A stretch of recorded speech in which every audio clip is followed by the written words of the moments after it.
even trying to be into politics. It just happened. It was built across the street from my house.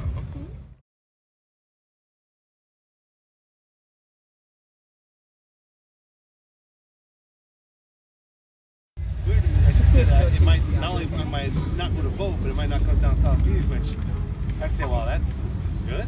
I said that sounds great, but I mean, I don't, you know. You know Juanita from Mesquita? It's a grill. I voted. I've always voted. I've never not voted actually. I thought you said a girl. I actually need to I was making sure. We need to put all the resources in the intentional planning to do so, but that entire process, the rebuilding of our city would have to be about bringing our soul back together. It would have to be about addressing those past harms, and that work would have to be led by the communities who are most directly impacted by that.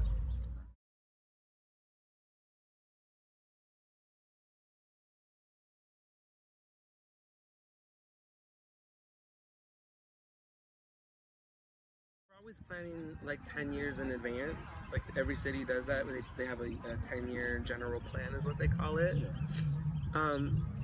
So what would it look like to create an intentional plan led by the communities we've already identified, like South Phoenix, right, where the real soul lives, right, where like if we want to remake our city into something that is for everyone, like truly for everyone, then we need to put all the resources in the intentional planning to do so.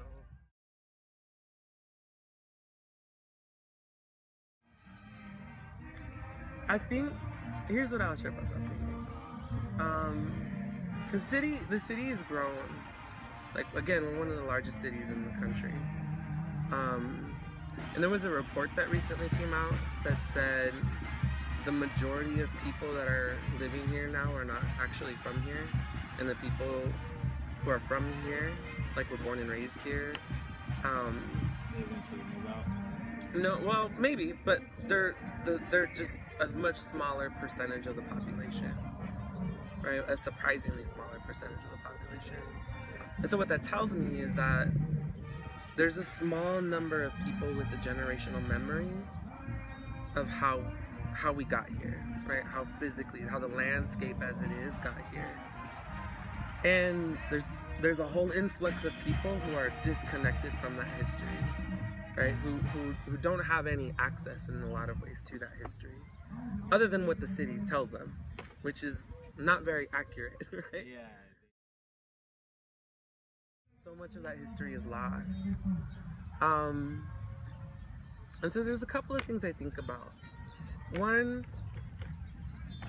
people who were historically marginalized are being joined by a whole new set of people that continue to be marginalized, that were never from here, right? And so that looks like our immigrant population, that looks like our undocumented population, it looks like people who were pushed out of their homes and had to find, right, like in the suburbs. It looks like people running away from the rural areas and trying to find a life and money and some stability. Like all these people are coming to the city centers. We're going to fix our major issues, and if we're going to address our like crisis of homelessness, if we're going to be able to address our crisis of opioid addiction, if we're going to address our crisis of like public education attainment, it's gonna be because all those people link up, all those people start to like link arms together, and they're gonna get there faster if they get rooted in the history, like the people's history. Yeah. They're gonna get there so much faster. And so if that's true, like if the road to a revolutionized Phoenix, right, that's inclusive, and equitable and just, if it's only predicated on these people linking arms and delving deep into the history, then it makes sense for the city and for the state to do everything it can to erase that history. So people don't know what to do. So people, like they're doing now, right, are like, we're in crisis, why? And yet there's like a very clear answer. And so the more you can erase history, the more you can erase the people who hold that history, the more you maintain control, in my mind.